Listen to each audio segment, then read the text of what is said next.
Welcome to the news update from Martin Fry Land. If we follow the media, it all still seems to be far from the predictions Martin Fry Land made.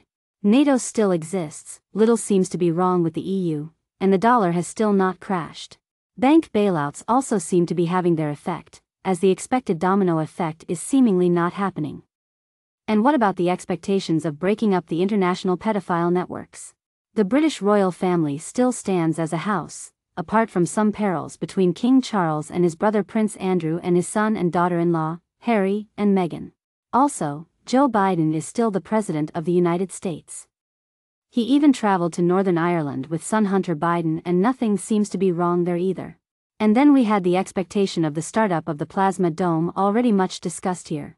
That moment was predicted to cause huge northern lights effect in the sky, and during the startup of that plasma dome we would see the reflections of 87 other plasma domes. That would look like spinning colorful circular discs, and that effect would then be explained on the grounds that the deep state would stage an alien invasion through the Area 51 Blue Beam project. Again, that hasn't happened yet. What has already happened, however, is that Chinese leader Xi Jinping is managing to bring together all sorts of countries that previously fell into the camp of the United States. Saudi Arabia and Brazil start doing business in Chinese yuan whenever possible, and Xi Jinping even got a deal done between Saudi Arabia and Iran. Thus, the hegemony of the United States and the power of the dollar is visibly crumbling. Although Finland was allowed to join NATO, making it seem as if NATO seems indestructible, we could also consider it the last attempt of the peacock spreading its feathers as the park in which it finds itself begins to look more and more like a swamp. All the neighboring peacocks laugh at it for the mud into which its legs are sinking further and further. We experienced the symbolic crucifixion of Donald Trump during the Easter season, and now we see that Trump has actually risen from the dead. He sued the Judas in this story, his former lawyer Michael Cohen, to the tune of $500 million. And meanwhile the media are beginning to become increasingly critical of Joe Biden.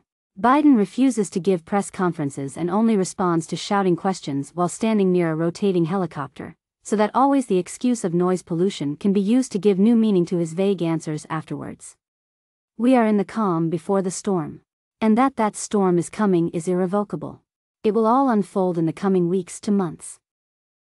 And if you did take the predictions made here seriously, recognizing the omens and not being distracted by the false reality that the media lays over your perception, then you will be financially and spiritually prepared.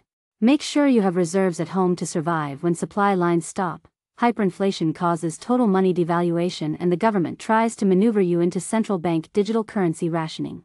Keep in mind that the power grids and the internet may go down for a while.